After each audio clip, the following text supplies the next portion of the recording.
Hi, welcome to Crime Clueless. We're your hosts. I'm Jenna. And I'm Laura. How are you today? Doing good. How about you? Great. It's officially November.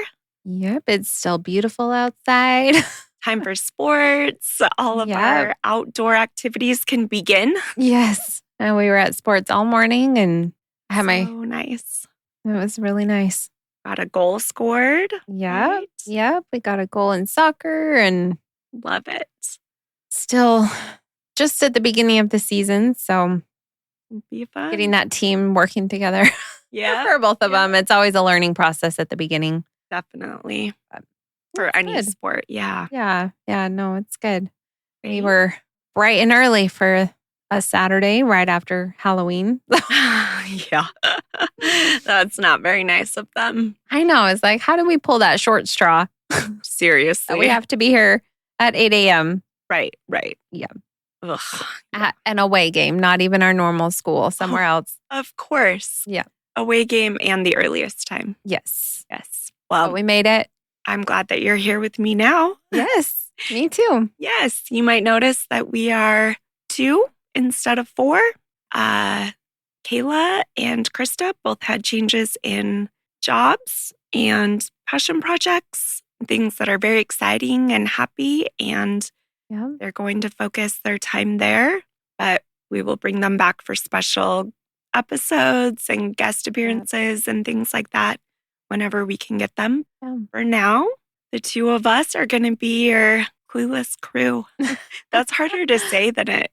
That is hard to say. The clueless crew. Yeah. I'll be the clueless one. Yep. And you can bring me the cases. Now we're almost a year in. Yes. You are not that clueless, you know? Getting better. Yeah, I think so. Oh, that's good. And we'll still be here every week to bring you Crime Clueless. And we're super excited. Mm-hmm.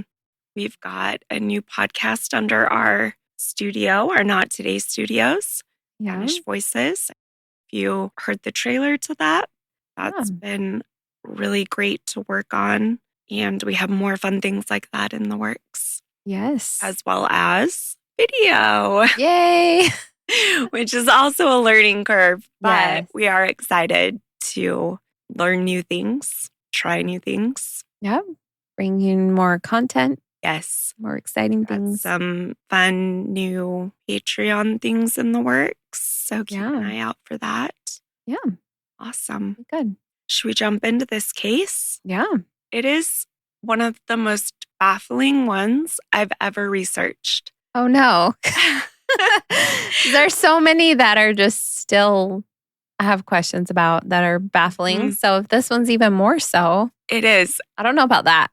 I've never heard this one covered, but I was researching something else and someone brought this up as one of the most confusing ones to them. Oh. I started reading it and been digging into everything I could find. Yeah. And it really is interesting. Well, I'm excited. All right, let's do it. All right. It starts out on a bitter night in early February. It's the kind of night where even the wind seems unsure of where it's going. Along this desolate stretch of State Route 24 near Moxie, Washington, which is by Yakima. Have you heard of that? No. Okay. I'll have to look it up. We'll post a map with our blog post. But headlights cutting through the darkness, revealing a figure walking alone at the edge of the highway. Dressed oddly for the weather, he moved without urgency, like maybe someone who was lost or waiting, confused maybe. A concerned driver passed by, then circled back moments later, feeling uneasy about what they'd seen. But the man was no longer upright. He was now lying sprawled across the cold asphalt. Good for that driver to turn around and go back. Mm-hmm. A lot of times I think people drive by and they're like, oh, that was weird, but they keep going. Yeah. So good for them. There are reports that there was a Chevy Camaro driving away, but that's not in every report. And if that is true, the driver and the car have never been identified. Okay. This man had been hit by a car in just that short amount of time that it took for the driver to U-turn. Oh, wow. Yeah. Hit and run. They didn't stop whoever hit this man. They called police. They called ambulance. They found no wallet on him, no ID, just a man, unidentified. No one knew how he got there or why. Detectives in Yakima were left scratching their heads. Like I said, he had no ID or identification. He also had no luggage and no vehicle nearby that they could find. He wasn't listed in any missing persons reports in the area. So really all they had were the clothes on his back, which were military-style fatigues. He had on work boots that appeared to be a size too small and glasses tucked into a pocket. They ran his fingerprints. He did pass away, unfortunately. Oh, that's really sad. It is. They ran his fingerprints in the system. There were no hits. There were no hits from dental records. Oh. And this is 1993. They used the tools that they had available, but couldn't figure out who this man was. Wow. We didn't have a national DNA database at the time. No online searches available. So investigators did fax his description to nearby agencies. And like I said, they ran his prints through the local and the state systems. No hits. They combed through missing men all through the Pacific Northwest. Nothing. Interesting. They released a sketch of him to the media. Days turned to weeks. Weeks turned to years. And the man remained a ghost. This John Doe that they could not identify. It almost seemed like maybe no one was looking for him. That's really crazy that there's no record of him anywhere. Mm-hmm. Fingerprints, dental, nothing. Not that they could connect him to. Okay. Mm-hmm. All right. So same time, 1993, we're going to go about 1,600 miles driving distance to Texas. Okay. Texas Panhandle. A man named David Glenn Lewis was living really the all-American life. He lived in Amarillo. It's this conservative, close-knit community, and David fit right in. He was well-respected. He was an attorney. He was also a part-time college instructor and a devoted husband and father, the kind of man who wore suits to church. He volunteered for multiple local causes and huge Dallas Cowboys fan. I think you have to be if you live in Texas. I think so too. On Thursday, January 28th, 1993, David left the law office that he worked at around noon, telling his colleagues that he wasn't feeling well. And no one thought much of it. He had changed whatever he had going on that afternoon, headed home. He did stop for gas at a local gas station using his credit card. Just, everyday, normal transaction, errand, things that need done. That evening, he taught a government class at the Amarillo College. He lectured, answered questions. The class went late. It went till about 10 p.m. Then he went home. On that Thursday morning, his wife, who he'd been married to for quite a while, and their 9-year-old daughter, who was almost 10, her birthday was coming up, they were going to Dallas, which was about a 6-hour drive or an hour and a half flight to shop for the weekend. David was staying home because his team, Dallas Cowboys, were actually in the Super Bowl that Sunday. Oh, okay. So he was staying home to work, and then he had plans to watch his favorite team in the Super Bowl. And spoiler, they did win. Hey. And so his wife and daughter had left. He's home alone for the weekend. So Thursday, went to work, wasn't feeling well, went home. Then he taught his class, presumably got home after that, some point in the evening. The next day, Friday, his wife out of town, shopping, sightseeing with their daughter, which sounds really fun. Yeah. David, I'm not sure if he didn't have work appointments that day or had Friday off, or if he just didn't show up or called in sick. There aren't any work-related reports relating to this day in our timeline. Okay. Security footage from the Amarillo airport caught a man believed to be David walking in the Southwest terminal. Also, somebody that he went to church with happened to be in that terminal and says that they saw him walking through the terminal with no luggage. Okay. That's weird. Yep. It doesn't appear that he boarded a flight unless we just don't have record or it's under a different name. I'm not sure. There were no tickets in his name used that day. So either somebody that looked a lot like him that was mistaken on the security footage and by the person, I'm not sure. But no clear reason why he would be at the airport. His wife didn't think that he had plans, to head anywhere. Yeah, and if he had plans for the Super Bowl on Sunday, exactly, he wouldn't be leaving on a Friday. Right. Later that night, well past dark, a police officer was on patrol and noticed his red Ford Explorer parked outside the Porter County Courthouse downtown. Now, David had been a judge from 1986 or 87 to 1990. Okay. But in that election, he wasn't reelected. So he wasn't a judge anymore, but he's still a lawyer. Yeah. So he still has things going on. But Friday, later at night, court's not in session, really no reason for his car to be there. Yeah. But I think because he worked there in the past and was there for court things, they knew that it was his car. We don't have surveillance to conclusively prove that it was his car. Okay. A police officer said it was there. He thought it was weird because the parking lot was empty and the car was sitting there empty, locked, just hanging out, I guess. Okay. No one saw David that night. No unusual activity. Just we've got the report of the car. On Saturday, January 30th, it's cold, even in Texas. That morning, somehow, David's red Ford Explorer is no longer outside of the courthouse. Now it is parked on the street near his home, which was 45 miles north of Amarillo. A neighbor noticed it and mentioned it to the police in the coming days when we have an investigation. They are not sure if he drove it there or how it got there. Okay. Because again, we don't have the CCTV really, any kind of surveillance or anything like that. But we do know it was at the courthouse on Friday night in front of his house by Saturday. It doesn't look like any disturbance or distress or anything with the car, but it is now in front of his house. Yeah. Inside the kitchen, we have 2 uneaten turkey sandwiches in the fridge. We have a dishwasher that's loaded. We have fresh laundry ready to fold on the couch. Everyday, normal things. David's wedding ring and his watch are on the kitchen counter.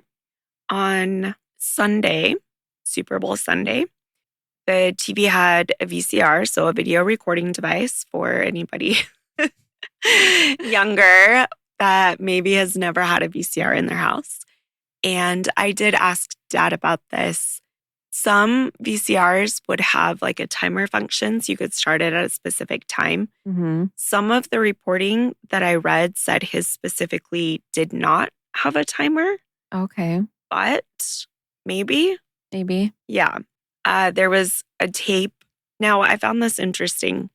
The football game started at 5 p.m. I asked Dad if he was going to record, especially like the Super Bowl, what time he would start the recording. And he was like, a little bit before. I'd want to make sure that it started when it was supposed to, that we didn't miss pregame stuff or coin toss, whatever the case may be. Yeah.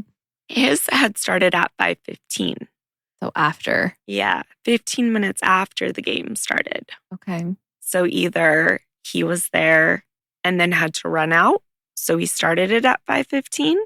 But it seems odd if you were setting the timer for a specific time. That you would start at 15 minutes after, especially when it's your team in the Super Bowl. Yeah, I feel like you would start like 4:30. Right. Like to get the pregame stuff and everything. So I was asking Dad, is there maybe an issue where he had to pick between getting the beginning or getting the end of the game? And he was like, no, you could easily buy a tape that would record 8 hours or more. Yeah. And so I remember we used to record whole movies. Oh, yeah, absolutely. Lots of things. Yeah. The VCR was prepped to record, seeming like he's planning to come back and watch it. Sometimes, maybe if he was going to watch it somewhere else, he might have wanted to catch highlights or something and just have that tape Yeah. if he was at a friend's house to watch it. Did he have plans to go somewhere else? Not that we know of. Okay. His Not wife didn't entirely know? Sure. Mm-mm. Hmm. She said she thought he was planning to watch it at home. Her and her daughter got home on that Sunday, and David wasn't there. They did see the VCR recording, and she then assumed he must have gone to a friend's house to watch the game. Okay. And so they went to bed. She's thinking maybe he's celebrating because his team did win. Yeah. The next morning, he's not there. She doesn't see any sign that he had come home. She did think it was odd that his watch and ring were sitting there, like he wouldn't have worn them out. I was thinking that too. It's weird. The only thing I could think of was, say he's doing dishes and takes them off and then is like, oh, I'm going to be late. I got to hurry and run. And forgot to put them back on. Yeah. I forgot to put mine on today. So, I mean, I could see that. And it makes sense to me why it would be in the kitchen on the counter. Yeah. I don't see any reporting where she thought maybe that was weird. Okay. Maybe that was something he did when he did do the dishes. Yeah. Or maybe he had, made those sandwiches on Sunday, took it off so he didn't get mustard on it, or washing his hands before or after. Yeah. Something. He took them off. I never do, but I know. I don't when I'm washing my hands, but my husband did. That's how he lost his wedding ring. And that was something why, because he would take it off and put it on the sink. And it's really easy to just walk away. Yeah. Especially in public, right? Yeah. Yeah. Absolutely. And at your house too. I mean, if you are washing your hands and then you walk away to go do something else thinking you'll come back. Right. That's pretty easy too. Yeah. So I'll take them off and put them in my pocket when I'm cooking. Yeah. Yeah. And then I find them in the laundry. Oh, no. Yeah. Oops. Whoops. I'm like, I can't find my ring. It's in my pocket still. Oh. Yeah. But I still have them. So yep, you did it. They're not lost yet. No. Knock on wood. Knock on wood. Yes. All right. So his ring's there. The next morning she wakes up. She doesn't see any sign that he came home, which is weird. But she's like, maybe I was really tired from the weekend, slept hard. Maybe he slipped in and then had an early meeting. Was his car still there when they got home? His car was back at the courthouse on Sunday, which is weird. That is weird. A police officer did notice a man who could fit David's description taking pictures of the car and of the courthouse. Oh, that's weird. And just kind of noted that as like, maybe this person is selling their car, so they're taking pictures like in a nondescript area or whatever the case may be. I'm not sure on Sunday if his car was at home again, but like I when believe she it got was home? still at the courthouse. Yeah. Another thing, that weekend on Saturday, $5,000, which now is more like $10,000, was deposited into their joint bank account. Oh. There isn't CCTV to tell us if he is the one that put it in or if someone else did. Because if you're just putting money into an account, if you have the account number, you can put the money in, right? Yeah. The teller didn't remember. They didn't have any cameras at the bank? No. Which is crazy in 93. Yeah. Because when we did like the Tylenol murders, they had one that was capturing it from the ATM. Yeah. That's what I was thinking. And that was much earlier. But no, not caught on camera, or at least it was never reported. But they say they're not sure who put that money into their account. Interesting. And I couldn't find if it was in cash or a check. That's another unanswered question, but part of our timeline for the weekend. On Monday, she doesn't see him in the morning, and she finds out that he missed 2 work appointments. And his car still isn't home, right? It is outside of the courthouse. Still on Monday. Yep. And it's weird that it would be there because that's not like the law office that he works at, right? And that is where it was found when she reported him missing. Okay. I'm not sure if it came home in between, if it came home like it drove itself. But we don't know if he was driving it. So that's kind of part of this mystery, or if someone else was. It ended up at the courthouse, though, which is not where he works. And he missed 2 appointments, his work said. And that's when his wife is full-blown panic and reporting him missing now. Yeah. On Monday. I'm not sure if those 2 appointments were both on Monday or if he had missed one on Friday. But they were like, oh, maybe he's still not feeling good because he didn't feel good on Thursday. Yeah. When he went home early. And so they just brushed that off. But then when he maybe didn't call in on Monday and missed another appointment, they reached out to her. Yeah. That's when she had to report him missing to the police. And so then they're starting to build this timeline using these sightings of the car, finding out about the deposit. Yeah. We also find out that there were 2 plane tickets that were purchased in his name. Okay. One is from LA to Dallas, which, like I said, is a 5 or 6 hour drive. And one was from... Wait, LA to Dallas? Okay. Weird, right? That's only 6 hours? Sorry, from his home to Dallas. Okay. It's a 6 hour drive. So not like the closest airport. Okay. But there actually is a stop. Oh, so the flight was from LA to Dallas, which is a 6 hour drive away to get to Dallas from his. Yes. I'm like, LA to Dallas is not a 6 hour drive. Now, I know that one. Yes. Now, the interesting thing about that flight is that now, and I think back then as well, there is a flight that has a layover in his town of Amarillo. Okay. And so people would book that flight and then just get off there because it was cheaper because it was 2 like main hubs, right? Yeah. And Southwest, the terminal that they saw him in, does go to Dallas. Okay. And I think that's where don't do that, followers, though, because then you'll get banned. I said, don't get off on like a connecting flight. I know. So you'll get banned from the airline. Yes. Don't do it. Don't do it. They do not like that. No, they do not like that. Don't do it. We're not saying that's a good thing to do. No. We are not. But we are saying it is a possibility for why that flight was booked. Yeah. Okay. Now, another sighting that potentially is David, a cab driver came forward, or a taxi driver, saying that he had picked up somebody who looked just like David and driven him from their city to Dallas. And he said the man paid with cash and that he seemed nervous and had these crisp $100 bills that he pulled out to pay with. Interesting. That's a long taxi ride. Yes, it is. But there's no official record of whether David took any flights that day or if he was for sure the one that was in the cab. Okay. Another mystery. So Monday, February 1st, he's officially reported missing. Karen, his wife, called friends. She called people that he had connections with through work. Nobody had seen him.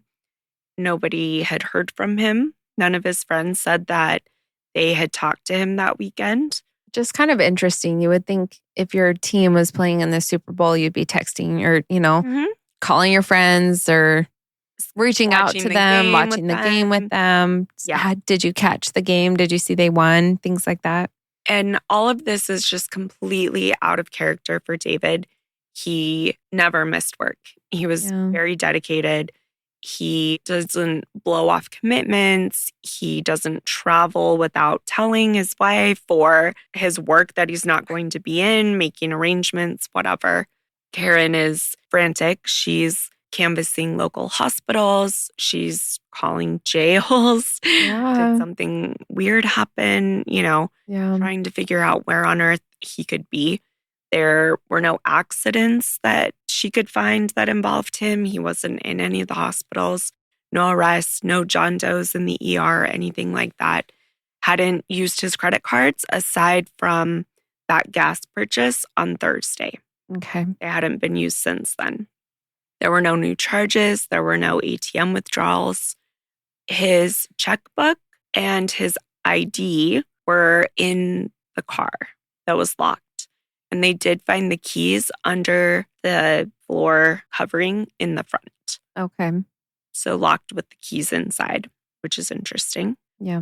Authorities scrambled to investigate. They were trying to figure out if he had taken that flight that they were able to find or where he could have possibly gone. They had very few leads. They hear somebody saw him potentially in an airport terminal on Friday. They get the reports that the car had been spotted in front of the courthouse and then in front of his house on Saturday and then in front of the courthouse again on Sunday. Did you say that there were 2 flights booked with his name? There were. Were they both the LA to Dallas or was there a second flight somewhere else? So the second flight was from Dallas to Amarillo. Okay. But they were on different days. It says it was purchased on the 31st, which was the Sunday. Mm-hmm. The second one was purchased on February 1st, which was Monday, and that was from LA to Dallas. Weird, right? That is weird. Because if you're going on Sunday from Dallas to the city you live in, then the next day going from LA to Dallas. Yeah. So I've seen people question David Lewis could be a fairly common name. Yeah. Was it a different David Lewis? Could be. And there's no, like I said, reports on if the David Lewis that booked the flight was him for sure, or if that person even went on the flight. Yeah. Or if it was just booked maybe to throw off investigators. I don't know. Weird. Or why. Yeah. Or how it was even booked. Because it's not like you can get on southwest.com and book a flight. You would have to book it either at the airport or by calling. You could call in and book it, I guess. And so you wouldn't need ID for that. Yeah. You could book it under the name, but then you would need ID when you got to the airport. Yeah.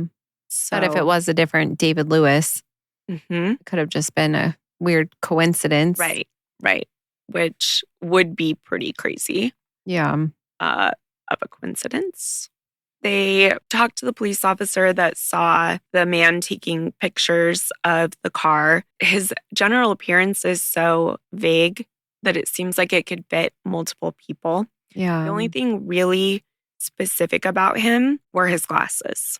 They were very thick. The rims were pretty distinctive, but otherwise, tall, wearing layers.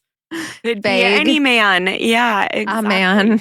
Yep. Wearing clothes. Right, exactly. Taking a picture. Taking pictures of the car. Yeah. But the police officer that saw that did write it in his logbook. Yeah. He found it odd enough at the time that he jotted it down when they put out the missing person report. He had come forward with that information. Okay. No one could explain why those plane tickets were purchased or what he would have needed to run to LA for. He seemingly had no connections to LA. And it would be interesting, his wife and daughter were in Dallas. Yeah. It would be weird that he would go to the same city without telling his wife. Yeah. When she's already there. So that's interesting. His wife didn't report any luggage missing. Clothes, nothing. Okay. The house just looked like somebody had spent the weekend in it, ran out real quick, maybe to grab a gallon of milk, and never came back. Weird, really right? weird. Yeah. By the night of Monday, technically, we don't have any confirmed for sure sightings of David since Thursday night when he taught his class. So more than 72 hours. But that means somebody else was moving his car. If we say that it was him moving the car and putting the money in the bank account, taking the pictures of the car, setting the VCR to record. Yeah. Because otherwise that means somebody else was in his house too. Yeah. Then he's there up until 5:15 on Sunday. Yeah. Police officers are retracing his steps. They've got no transactions. In the days going forward, there's never another transaction. There's no movement or other eyewitness sightings or anything. It just stops. Interesting. At this point, they are trying to do fingerprinting of the car. They're trying to figure out fingerprinting in the house. Did somebody else start the VCR? Yeah. I've not got any evidence that there were any other fingerprints in the car. So someone could have wiped it down, I guess, if it wasn't him. Were his fingerprints found in the car, though? Mm-hmm. His fingerprints were, but no one else's. So that's also weird. Yeah, because you think they would either find his if it was only him, or his and somebody else's, or none. Or none. Right. Not just his, Unless someone else is wearing gloves, I guess. Yes, they could be wearing gloves. And it is winter, so it wouldn't be the weirdest thing in the world to see someone wearing gloves, right? Yeah. I mean, my neighbor wears gloves when he drives all year round. Yeah. I mean, it's different here when your steering wheel can burn you. Yeah. But that is true. So they're trying to figure out, did he leave voluntarily? He was 39 years old, midlife crisis. His wife firmly believes foul play was involved. She said he had plans for his career. He had goals he was making. He had been really excited for his daughter's 10th birthday. Yeah. She was an only child. Yeah. And making plans for that. One interesting thing, he had been part of a lawsuit against him and several other lawyers. He was the only one that hadn't been deposed yet. He was the only one. Everyone else had gone through and answered all the questions with the lawyers and everything. Yeah. He was the only one. But according to reports, it seems like it was a mundane, basic, boring case. Nothing that his disappearance would change the outcome of. Yeah. However, they were never able to find any of the files relating to that case. Oh. And he doesn't misplace files. He's very organized, very orderly, good at his job, and those were all missing. Was that the only thing they found missing? Yep. As far as like work files or case files, yeah. Okay. And I don't believe those were ever found. Okay. Which is weird. That is weird. He had been working on several cases. They couldn't tie any of those cases to anything happening to him. There was one that popped up in research a few times where he had been representing somebody accused of murder, but that person had been in prison at the time, waiting for trial. And it doesn't appear that he would have the kind of resources or connections to have done anything. What about like a family member? Not that they could find. Like from the prison? Yeah, like someone. The family members of the person in prison specifically said they didn't think anybody they were related to had that kind of connection or clout or money to make somebody disappear. Okay. That doesn't necessarily mean anything, but they weren't able to find any connection between the two. Detectives, went through the whole house. They saw that his ring and watch were still sitting on the kitchen counter. They did find that his glasses were missing, but he always wore them. Okay. So to me, that doesn't seem odd. Yeah. You would need them. Yeah. And take them with you. Right. Usually you wear that all day unless you're in the shower or sleeping. Right. Karen couldn't find them anywhere. They weren't in the car. And like we said, his ID and wallet and checkbook were all found in the car and the keys. So really the only thing on him or with him would have been his glasses. Yeah. And whatever he was wearing. Interesting. The plane ticket, still no way to find that out. Investigators couldn't figure out the why. They couldn't figure out the where. They couldn't figure out the how. Yeah. They have all of these questions and nothing that really fits together and makes sense neatly.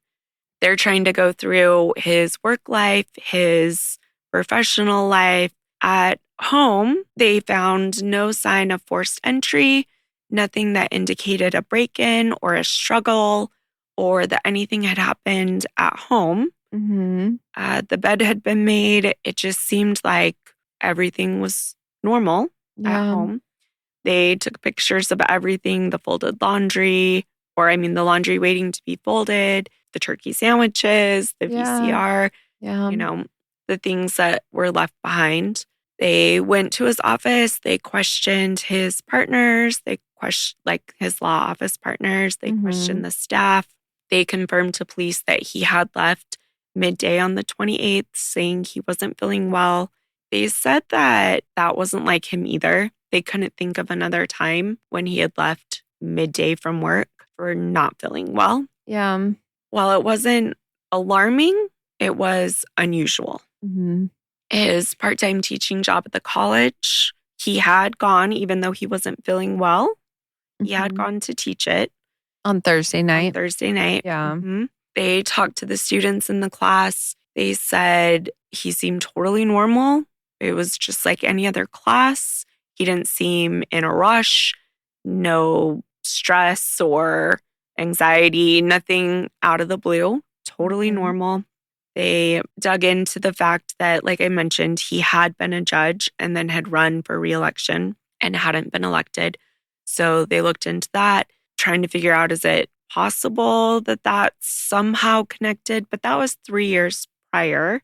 That doesn't seem like a spur of the moment up and leave from something back then. His wife said she didn't notice any signs of depression, and that also was from work and from friends and neighbors.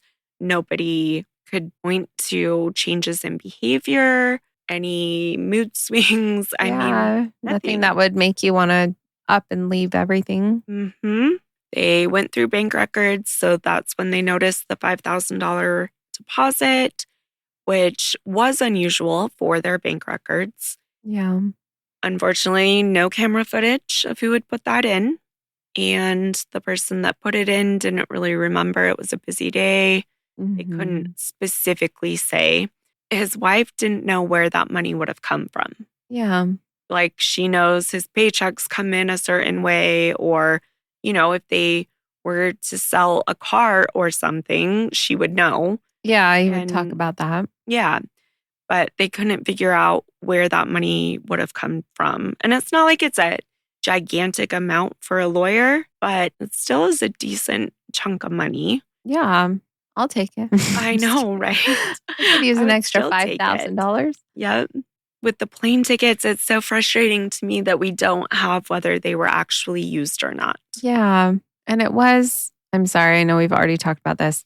It was LA to Dallas, not Dallas to LA. So it wouldn't have even made sense for him to be driving to the Dallas airport. Right. It makes no sense. Well, and because the other one is from his city to Dallas, Amarillo to Dallas on the Sunday. So it's not even thinking from LA to Dallas and then Dallas back home. Right. It's not even that. The directions are really weird. Yeah.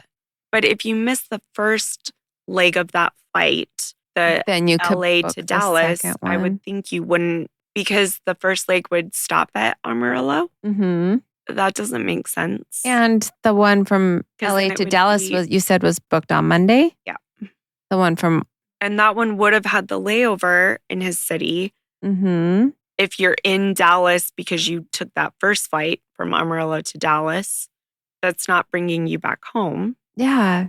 It's really bizarre, the directions there for those flights. And then you've also got the cab driver who says he is certain he drove somebody fitting David's description to Dallas. Yeah. So unless you're meeting somebody, another flight.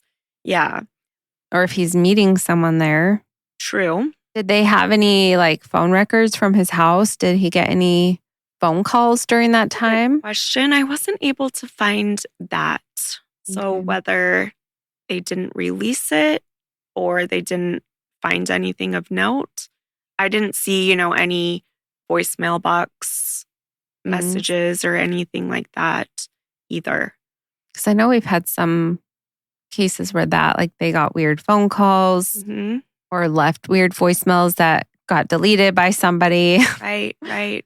Yeah, not that I could find. That is a good point. They could have been deleted. Could have been something he got at work too on Thursday, and maybe that's why he left if he was feeling uneasy about something. Yeah, that is a really good question that I wasn't able to find. And I didn't read it in any of the reporting either. Okay. So we might need to circle back to that question.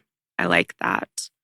The cab driver said that the man he took was scruffy, nervous, and tired, were 3 of the descriptors he used. So, like, he hadn't slept. He said he had no suitcase or anything and just this wad of cash. Weird. Right? Because it's almost like, did he get paid off for something? Like, and put some of the money in there and then was running? I don't know. So police tried to trace hotel records, trying to put him in Dallas because of the plane tickets and the cab. Yeah. They couldn't find any check-ins under his name, but also he wouldn't have had his ID with him because remember, it's in his car. Yeah. No receipts, no hotel room that they could find, nothing. Weird. And the car moving multiple times, it couldn't have gone, if he was in a cab, he also couldn't be driving his car. So either someone else is driving it. Because the cab picked up someone from Amarillo, not his hometown. Because he was about 45 minutes away. Yeah. And his car was there. So I mean, if he went there and then got picked up from there, that would make sense. That's true. Somehow it seems like they can't all have been him. Yeah. It's just weird. It is. And I mean, I guess it could have been if he picked him up. He said he picked him up on Sunday. The cab driver picked someone up on Sunday. The cab driver said on Monday.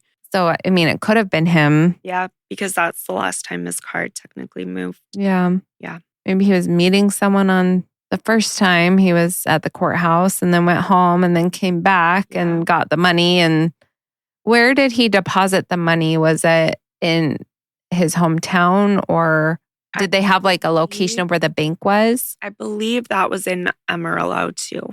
Okay. So maybe he got money from someone, deposited and drove away. Some of it. Maybe he was given 6,000 or 10,000, something. And only put in 5. That's possible. To help his family if he knew he was leaving for some reason. Right. I don't know. That is an interesting side note too. So those could make sense. Yeah.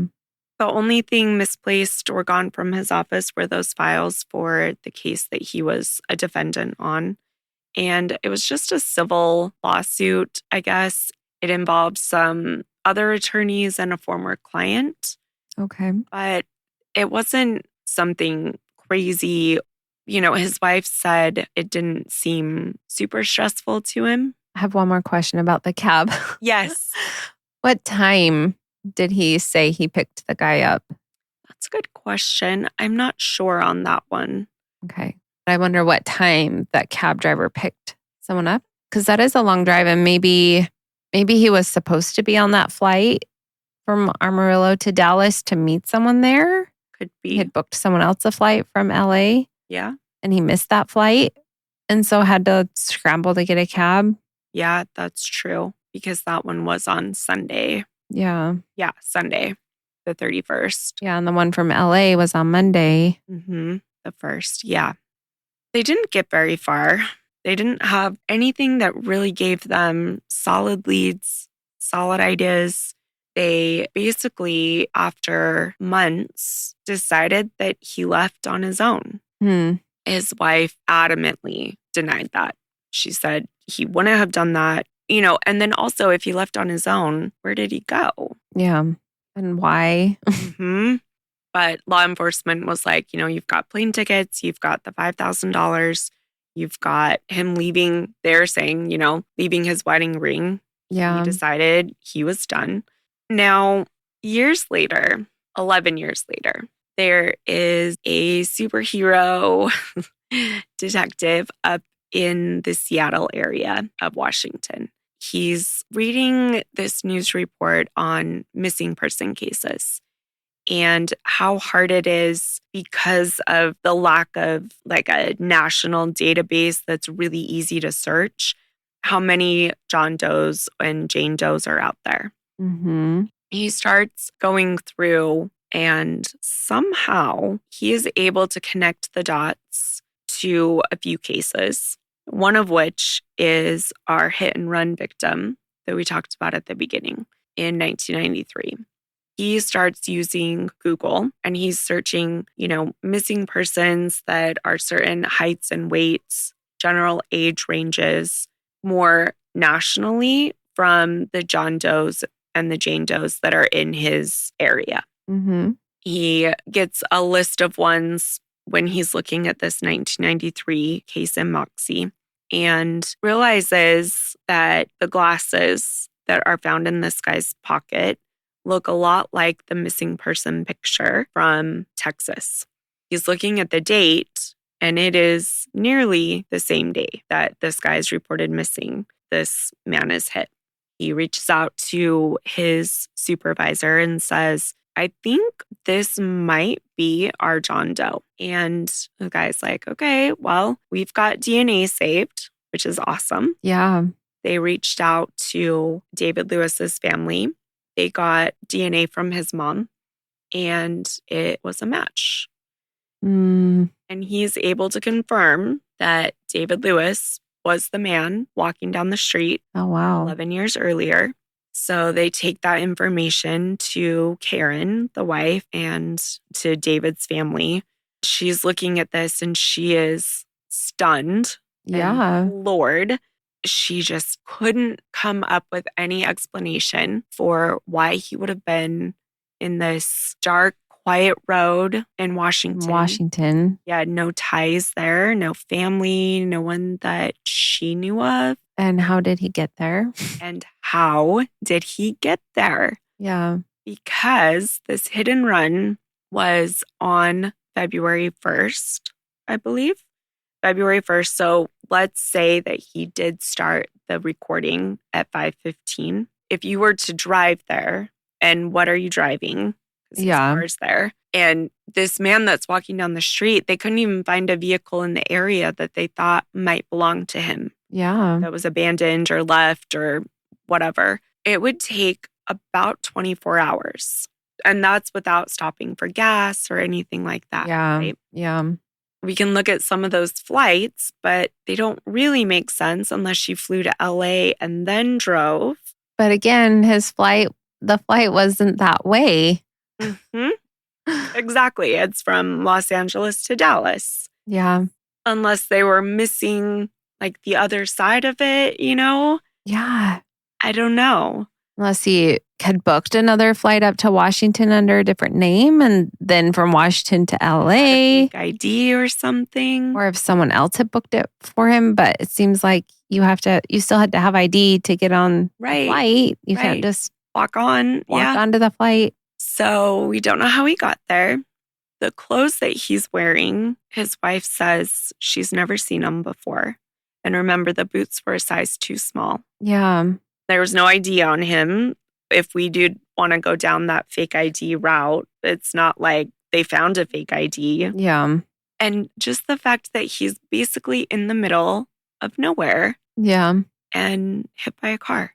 His family cannot come up with how he got there, why he was there, what he was doing. There are theories out there, like if you want to go down the foul play route, kidnapped and taken. Yeah. That road is quite a ways away from any major airports. Yeah.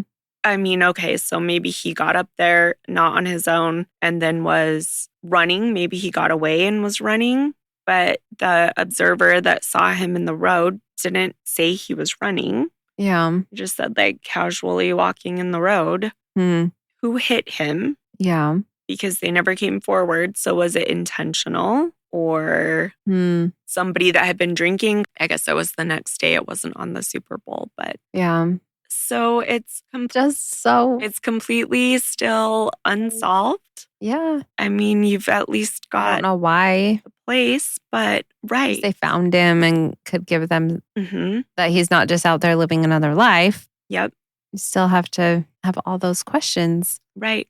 One theory that I heard from True Crime Garage, they had covered this case, Israel Keys. serial killer, he would buy plane tickets to other places, or he would like fly into one city, but then drive for like 12 hours to get to where he really wanted to go so that his movements weren't easy to follow or track, or, they couldn't put him in Dallas because he had flown into Vegas, that sort of thing. And so they had posited that what if this guy had something nefarious he wanted to do and booked the plane ticket, but then found a different way to get to Washington and then was hit by a car accidentally? I mean, like, you could go the plane so tickets wild. still don't make sense. They don't make sense. Unless, like I said, unless he was meeting someone there, like he was flying in from LA. And that's why I kind of asked about phone records and things like that, because if he had been talking to someone and they were coming in to meet him, maybe something related to a case or a case he was a part of. He hadn't been deposed yet. Right. Maybe he was worried about it and hadn't really led on that way with his wife because he didn't want to worry her. Yeah. I don't know. Isn't that crazy though? It's really crazy just to be thinking, oh, he flew somewhere, but how? How? And just the time frame there. So, I mean, okay, let's say somebody else was moving his car and setting his VCR and all of that. So then technically he's got from late Thursday all the way till Monday. Yeah. Which is enough time. But who's moving his car and why? Yeah. And there's no fingerprints anywhere.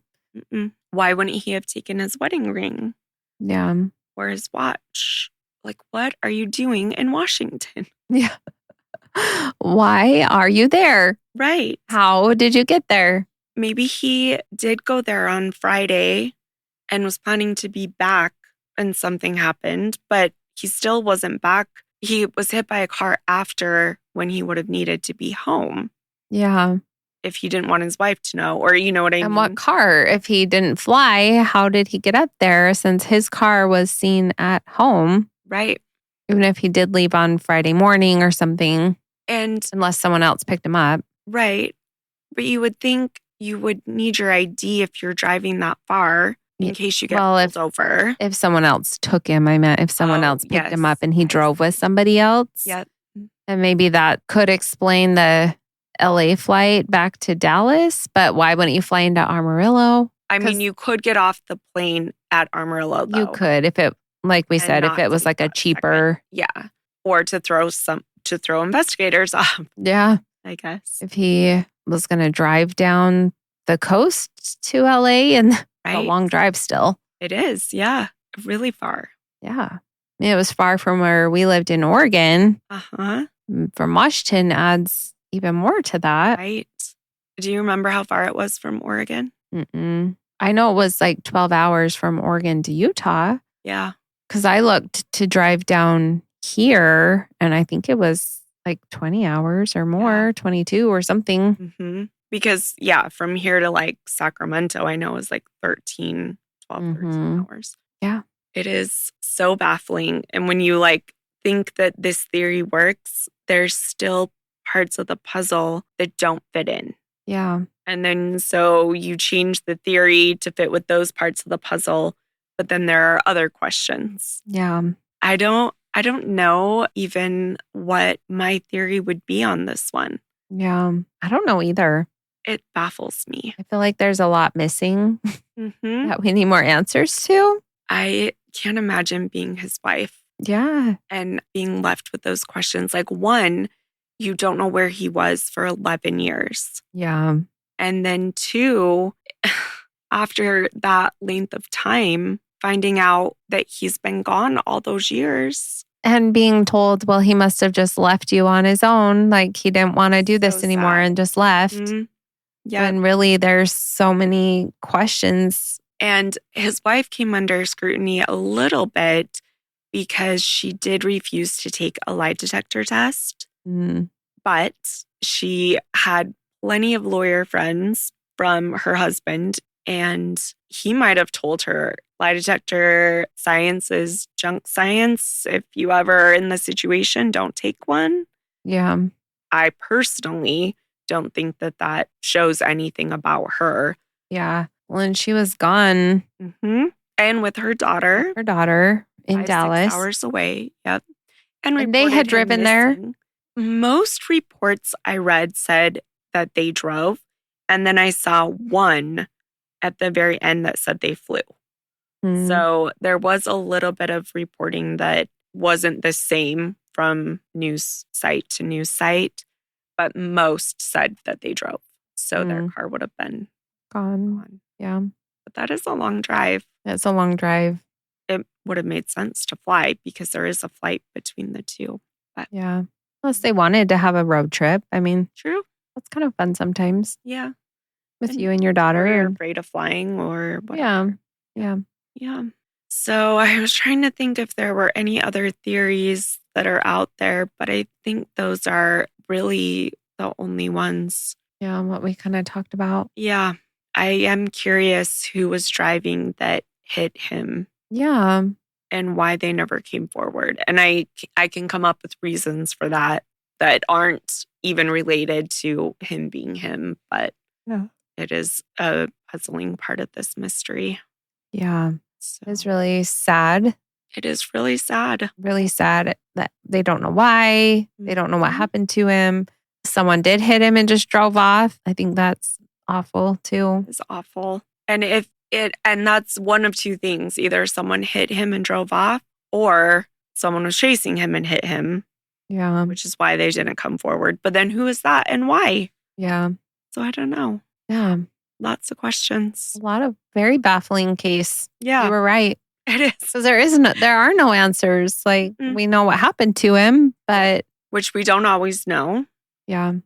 There's so many ones like that. Ray Rivera too, I was thinking of.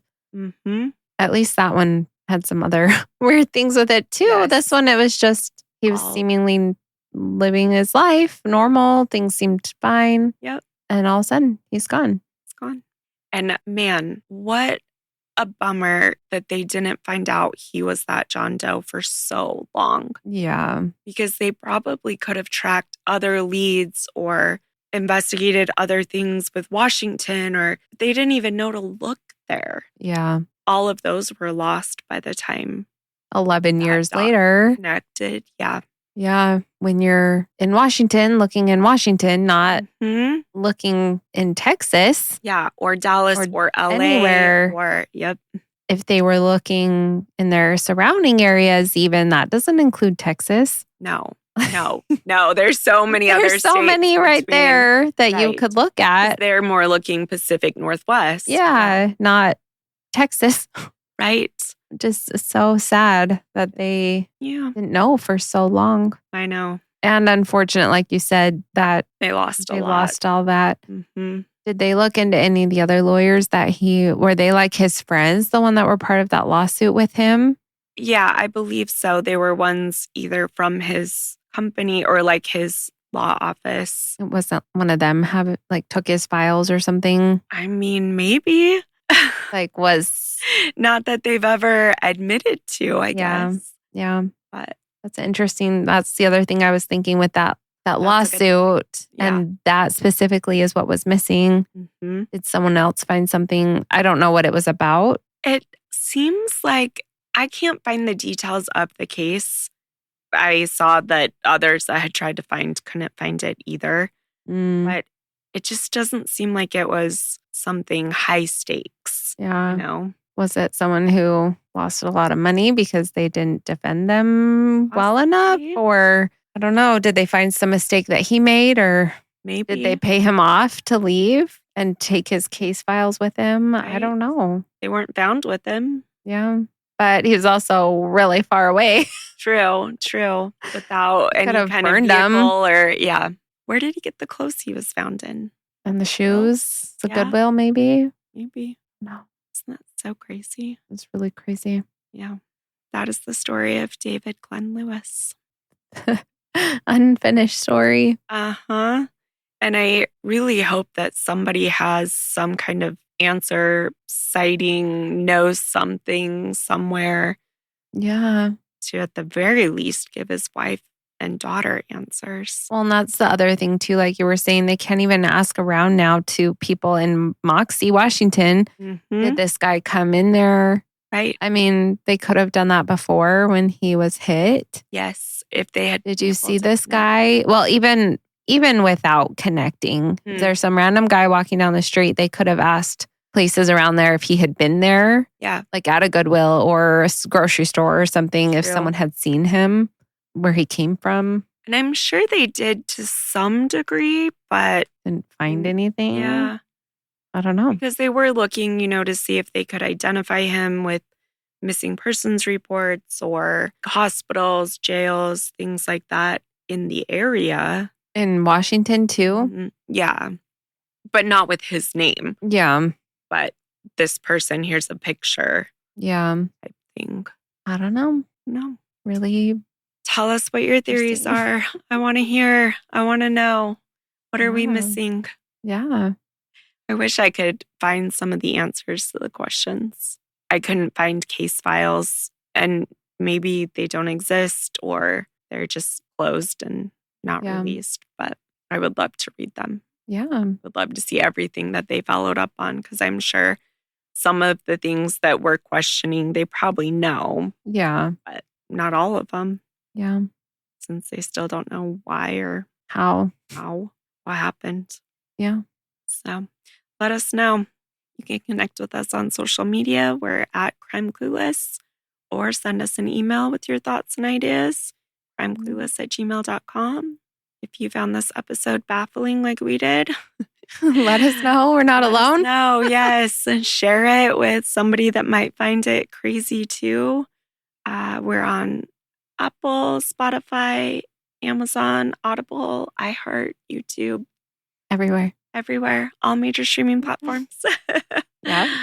I thank you so much for listening. We appreciate you. You can find our resources on our blog, and we'll put some more information on there too. On our website, and you can read more about this case. There's not a ton to read, but yeah, crimeclueless.com. Yep. And you can also listen to our episodes there too. Yeah. Awesome. All right. Well, as always, remember, refuse to be clueless, careless, or caught off guard. Not today, murders. Bye. Bye.